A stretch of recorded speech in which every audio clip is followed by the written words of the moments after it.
Hello friends, welcome to Sonu special. ನೀವಿನ್ನೂ ನನ್ನ ಚಾನಲ್ನ ಸಬ್ಸ್ಕ್ರೈಬ್ ಮಾಡ್ಕೊಂಡಿಲ್ಲ ಅಂದರೆ ನೀವು ನೋಡ್ತಾ ಇರೋ ವಿಡಿಯೋ ಕೆಳಗೆ ಈ ರೀತಿ ರೆಡ್ ಕಲರಲ್ಲಿ ಸಬ್ಸ್ಕ್ರೈಬ್ ಅಂತ ಇರುತ್ತೆ, ಅದ್ರ ಮೇಲೆ ಕ್ಲಿಕ್ ಮಾಡಿ. ಹಾಗೆ ಪಕ್ಕದಲ್ಲೇ ಬೆಲ್ ಐಕನ್ ಕಾಣಿಸುತ್ತೆ, ಅದ್ರ ಮೇಲೆ ಕೂಡ ಕ್ಲಿಕ್ ಮಾಡ್ಕೊಳ್ಳಿ.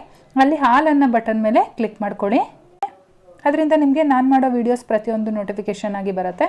ಹಾಗೆ ಇಲ್ಲಿ ಕಾಣಿಸ್ತಾ ಇರೋ ಲೈಕ್ ಬಟನ್ ಮೇಲೆ ಕೂಡ ಪ್ರೆಸ್ ಮಾಡಿ. ನಾನಿವತ್ತು ಹಸಿ ಬಟಾಣಿ ಮತ್ತು ಆಲೂಗೆಡ್ಡೆನ ಉಪಯೋಗಿಸ್ಕೊಂಡು ಮಸಾಲ ರೈಸ್ ಮಾಡ್ತಾಯಿದ್ದೀನಿ. ತುಂಬಾ ರುಚಿಯಾಗಿರುತ್ತೆ. ನೀವಂತೂ ಖಂಡಿತವಾಗ್ಲೂ ಮಾಡಿ, ತುಂಬ ಇಷ್ಟಪಡ್ತೀರಾ. ಮನೇಲಿ ಕೂಡ ಎಲ್ಲರೂ ಇಷ್ಟಪಡ್ತಾರೆ. ಬನ್ನಿ ಹಾಗಾದರೆ ಇದನ್ನು ಯಾವ ರೀತಿ ಮಾಡೋದು ಅಂತೇಳಿ ನೋಡ್ಕೊಳ್ಳೋಣ. ಮೊದಲಿಗೆ ನಾನಿಲ್ಲಿ ಒಂದು ಫ್ರೈಯಿಂಗ್ ಪ್ಯಾನ್ ಇಟ್ಕೊಂಡಿದ್ದೀನಿ. ಅದಕ್ಕೆ ಒಂದು 2 ಟೇಬಲ್ ಸ್ಪೂನಷ್ಟು ಎಣ್ಣೆ ಹಾಕಿ ಬಿಸಿ ಮಾಡಲಿಕ್ಕೆ ಇಟ್ಟಿದ್ದೀನಿ. ಎಣ್ಣೆ ಸ್ವಲ್ಪ ಬಿಸಿ ಆದಮೇಲೆ ಇದಕ್ಕೆ ಆಲೂಗೆಡ್ಡೆನ ಆ್ಯಡ್ ಮಾಡ್ತಾ ಇದ್ದೀನಿ. ನಾನಿಲ್ಲಿ ಒಂದು ಆಲೂಗೆಡ್ಡೆನ ಈ ರೀತಿ ಕ್ಯೂಬ್ಸ್ ಟೈಪಲ್ಲಿ ಕಟ್ ಮಾಡ್ಕೊಂಡಿದ್ದೀನಿ. ಇದು ನಮಗೆ ಫುಲ್ಲು ಕಲರ್ ಚೇಂಜ್ ಆಗಿ ಗರಿ ಗರಿಯಾಗಿ ಬರಬೇಕು, ಅಲ್ಲಿವರೆಗೂ ನಾವು ಇದನ್ನು ಫ್ರೈ ಮಾಡ್ಕೋಬೇಕಾಗತ್ತೆ. ಈ ರೀತಿ ಫ್ರೈ ಹಾಕೋದ್ರಿಂದ ತುಂಬಾ ಚೆನ್ನಾಗಿರುತ್ತೆ ಟೇಸ್ಟ್ ಅಂತೂ. ನೋಡಿ, ಇಷ್ಟು ಕಲರ್ ಚೇಂಜ್ ಆದರೆ ಸಾಕಾಗುತ್ತೆ. ಇವಾಗ ಸಪ್ರೇಟಾಗಿ ಒಂದು ಬೌಲಲ್ಲೋ ಅಥವಾ ಪ್ಲೇಟಲ್ಲೋ ಎತ್ತಿಟ್ಕೊಳ್ಳೋಣ.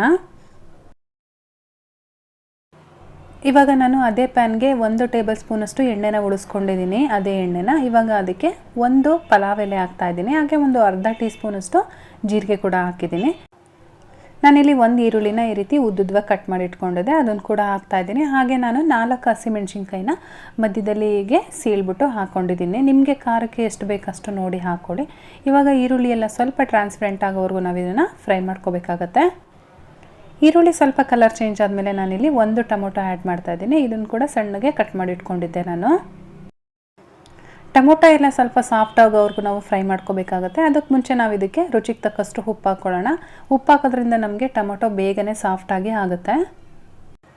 ನೀವು ನೈಟ್ ಟೈಮ್ ಡಿನ್ನರ್ಗೂ ಕೂಡ ಮಾಡ್ಕೋಬೋದು, ಅಥವಾ ಮಾರ್ನಿಂಗ್ ಟಿಫನ್ಗೂ ಕೂಡ ಮಾಡ್ಕೋಬೋದು. ನೀವು ಲಂಚ್ ಬಾಕ್ಸ್ಗೂ ಕೂಡ ಮಾಡ್ಕೋತೀನಿ ಅಂದರೆ ಅದಕ್ಕೂ ತುಂಬಾ ಚೆನ್ನಾಗಿರುತ್ತೆ ಈ ರೆಸಿಪಿ. ಇವಾಗ ನೋಡಿ, ಟೊಮೊಟೊ ಎಲ್ಲ ಸಾಫ್ಟ್ ಆಗಿದೆ. ಇವಾಗ ನಾನಿಲ್ಲಿ ಒಂದು ಅರ್ಧ ಟೀ ಸ್ಪೂನಷ್ಟು ಅರಿಶಿನ ಪುಡಿ, ಹಾಗೆ ಒಂದು 3/4 ಟೀ ಸ್ಪೂನಷ್ಟು ಗರಂ ಮಸಾಲ ಪೌಡ್ರನ್ನು ಕೂಡ ಹಾಕ್ಕೊಂಡು ಇದನ್ನು ಮಿಕ್ಸ್ ಮಾಡ್ಕೊತಾ ಇದ್ದೀನಿ.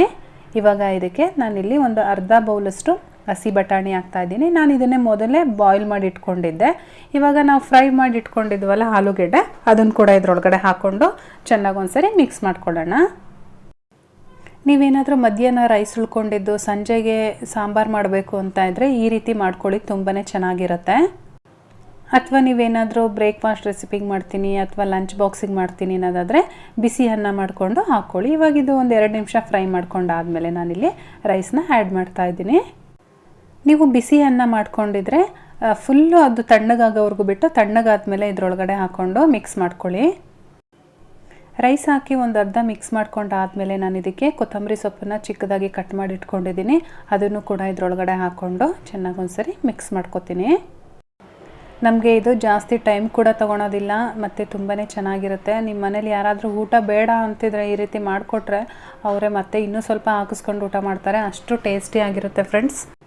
ಈ ರೀತಿ ಎಲ್ಲ ಚೆನ್ನಾಗಿ ಮಿಕ್ಸ್ ಮಾಡಾದಮೇಲೆ ಒಂದು ಲಿಡ್ ಕ್ಲೋಸ್ ಮಾಡಿ ಲೋ ಫ್ಲೇಮಲ್ಲಿ ಒಂದು 2 ನಿಮಿಷಗಳ ಕಾಲ ಹಾಗೆ ಬಿಡಿ. ಇದನ್ನು ಒಂದು 2 ನಿಮಿಷ ಆದಮೇಲೆ ಲಿಡ್ ಓಪನ್ ಮಾಡಿ ಇನ್ನೊಂದ್ಸಲ ಮಿಕ್ಸ್ ಮಾಡಿಬಿಟ್ಟು ಇದನ್ನು ಸರ್ವ್ ಮಾಡಿ. ತುಂಬಾ ಚೆನ್ನಾಗಿರುತ್ತೆ, ತುಂಬ ಇಷ್ಟಪಟ್ಟು ತಿಂತಾರೆ ಎಲ್ಲರೂ. ನೋಡಿದ್ರಲ್ಲ ಫ್ರೆಂಡ್ಸ್, ಇವತ್ತಿನ ರೆಸಿಪಿ ನಿಮಗೆಲ್ಲ ಇಷ್ಟ ಆಗಿದೆ ಅಂತ ತಿಳ್ಕೊತೀನಿ. ಇಷ್ಟ ಆಗಿದರೆ ದಯವಿಟ್ಟು ಲೈಕ್ ಮಾಡಿ, ಹಾಗೆ ನಿಮ್ಮ ಫ್ಯಾಮಿಲಿ ಮತ್ತು ಫ್ರೆಂಡ್ಸ್ ಜೊತೆ ಶೇರ್ ಮಾಡ್ಕೊಳ್ಳಿ. ಹೇಗೆ ಬಂತು ಅಂತೇಳಿ ನನಗೆ ಕಮೆಂಟ್ ಮಾಡಿ ತಿಳಿಸಿ. ಕೊನೆಗೆ ನನ್ನ ಚಾನಲ್ನ ಸಬ್ಸ್ಕ್ರೈಬ್ ಮಾಡೋದಂತೂ ಮರಿಬೇಡಿ ಫ್ರೆಂಡ್ಸ್. ನಾನು ಮತ್ತೆ ನಿಮಗೆ ಇನ್ನೊಂದು ಈಸಿ ರೆಸಿಪಿಯೊಂದಿಗೆ ಸಿಗ್ತೀನಿ. ಅಲ್ಲಿವರೆಗೂ bye bye, take care, thank you for watching.